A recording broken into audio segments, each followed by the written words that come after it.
Senhor presidente, senhoras e senhores, uma pequena já lhe concedo. Dizer ao vereador Renato Nunes, concordo totalmente com a sua fala e digo que nós temos que abrir o olho são com os fakes, né? E ninguém está livre dessas calúnias. Felizmente, ontem saiu na Veja Online, ministro Luiz Fux, eleições podem ser anuladas por causa dos fake news. É uma boa notícia. Então, o pessoal que põe as barbas de molho. Quem quiser lançar notícia falsa, caluniar os seus adversários, finalmente o STF vai estar atento a isso. E, de imediato, o seu à parte, vereador Rafael, na sequência, vereador Périco. Vereador Adiló, a gente sabe que a imprensa tem uma guerra midiática também, né? Por exemplo, a Globo e a Record. Né? Se a gente falar da Record, quem é o dono da Record, vereador Renato Nunes, o senhor sabe quem é o dono da Record, que é o dono do Correio do Povo, né? Que é dono de igrejas, né? Mas uma frase do Leandro Carnal diz o seguinte: a internet não criou os idiotas, mas deu energia e proteção para o ódio dos covardes. E digo isso, vereador, porque tem prefeitos, não precisa ir muito longe, aqui na nossa cidade, né, que também governam pela internet, vereador Renato Nunes, que patrocinam páginas da prefeitura com o dinheiro do povo, que em vez de governar olho no olho da população, prefere patrocinar páginas da internet. Agora eu quero dizer também, vereador Adiló, que a imprensa hoje é livre porque muito sangue foi derramado de jornalista perseguido na ditadura. E hoje se tem imprensa livre graças a pessoas, né, que conseguiram ter voz. E dizer que o Brasil é um dos países que mais tem perseguição a jornalistas. Sim. E daí, vereador Renato Nunes, concordo com o senhor em parte, mas nunca a imprensa, eu estou falando isso por causa do jornal aqui local, Pioneiro, nunca o jornal Pioneiro ou a TV Caxias, que eu e o senhor debatemos, negou o contraponto, sempre o jornal, a imprensa deu contraponto. Dando por exemplo, isso do Mauro. O Mauro Pereira pode contrapor se é mentira ou é verdade que a filha dele não mora em Brasília. Este é o exemplo. Então, a imprensa sempre foi livre. E nós temos que lutar pela democratização da mídia e não pela amordaça da mídia. Obrigado. Obrigado, vereador Rafael. Quero dizer que concordo com o vereador Renato Nunes em relação à internet. Quanto à imprensa, não opino, eu acho que a imprensa é livre, respeito, vocês nunca me viram brigar com jornalista, respeito, eles têm a opinião deles e o vereador Eloy Frisso colocou aqui uma verdade, quando a imprensa fala bem, nós achamos que ela está certa, quando ela nos critica, a gente acha que ela está errada, então eu respeito a imprensa. Agora, em relação à internet, eu fecho totalmente com Vossa Excelência, a parte, vereador Périco. Obrigado, vereador Adiló. Eu só gostaria de colocar que o meu trabalho final do curso de História foi sobre o quarto poder, mas naquela época foi o quarto poder, o quarto poder militar, ao longo da ditadura, militar. Mas nos anos 90, um sociólogo norte-americano, o mais crítico ao capitalismo norte-americano, Noam Chomsky, ele apresenta o quarto poder e ali ele coloca a mídia.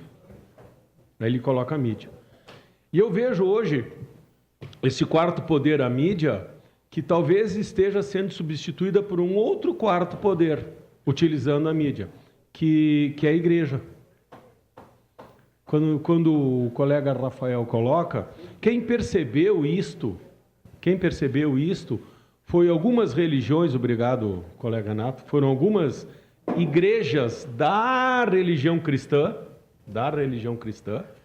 que perceberam que a mídia lhes daria muito apoio para o seu crescimento, utilizando o quê?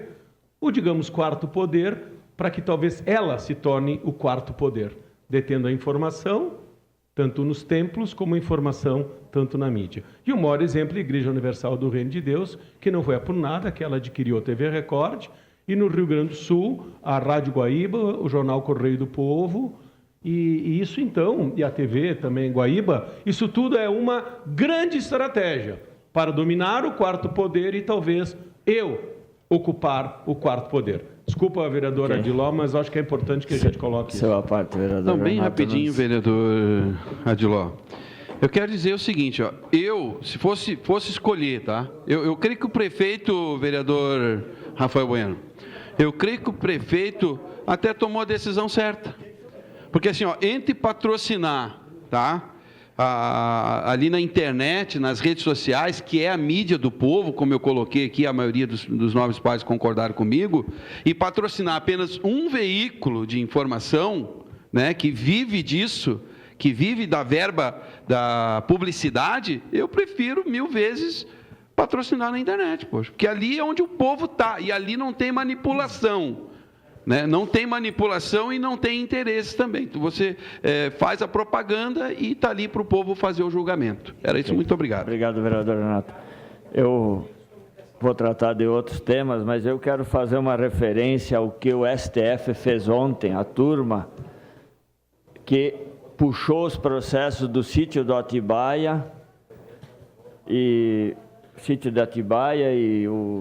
agora me fugiu o outro processo, Instituto Lula para São Paulo. Olha, senhoras e senhores, não é possível a gente acreditar que isso esteja sendo feito. Aliás, estes ministros, Toffoli, o Gilmar Mendes e o Lewandowski, num país, um país de primeiro mundo, jamais chegariam à Suprema Corte. Jamais. Então, aqui no Brasil, a gente tem que conviver com ministros que foram guindados por apadrinhamentos e que tomam essas decisões desmontando a operação que é a esperança do brasileiro ver passada limpo a corrupção nesse país. Então, fico muito chateado, é um dia de a gente não deixar passar batido isso que aconteceu. E, por outro lado, elogiar o trabalho do Ministério Público, da Polícia Federal, hoje aqui em Caxias, quando o gerente-geral do Ministério do Trabalho, como suspeito de fraude, concedendo aqui esse absurdo de benefícios para pescadores. Eu até brincava com o vereador Eloy Frisso, Samai fez todo o tratamento do esgoto de Caxias, tornou o Tega um grande rio de pesca. Só pode ser, porque Caxias não tem essa comunidade toda para conceder 8.000 benefícios na entre-safra da pesca aqui em Caxias. Então, o gerente, hoje de manhã detido, suspeito de fraude, é lamentável. E um elemento que já estava com processo no Amapá e aí transfere para Caxias do Sul. Mas será que nós merecemos esse tipo de situação? Quer dizer, já estava com problema lá, devia ter sido afastado, se já tinha um processo, agora vem para Caxias e dá no que dá. Então, lamentar isso aí. Apenas para não deixar passar batido, meu tempo é escasso, mas eu quero dizer que hoje tem uma coluna do jornalista Ciro Fábio, que eu respeito muito, em muitas questões eu concordo com ele, especialmente na questão das árvores e coisas, mas na questão dos pombos a gente tem que esclarecer. Primeiro, esse vereador jamais pregou maus tratos às pombas. Jamais. Ninguém está pedindo para matar, nem para tratar mal. Agora, nós estamos pedindo providências à prefeitura para controle da população dos pombos. E aí a gente pesquisou farto material aqui, aonde todos os tipos de doença que eles trazem, aonde traz uma pesquisa, inclusive que diz que a pior crueldade que se pode fazer para os pombos é alimentar eles.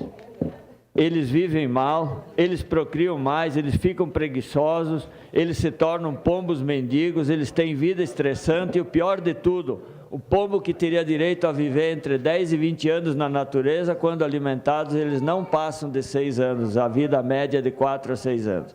Então, o que nós estamos pedindo é que Caxias siga o exemplo das cidades evoluídas, como é o caso da Suíça, onde alimentar pombos se tornou proibido, em 4 anos teve a população reduzida em 50%, que se faça a higiene dos locais, que os funcionários da Codeca que tem que fazer a varrição na praça, que usem os EPIs adequados, porque eles estão correndo sérios riscos de saúde, e aí eu me permito a discordar de alguns pontos de vista que saem apaixonadamente defender os pombos, com o que eu não tenho nada contra, mas nós estamos pedindo racionalidade, controle de população.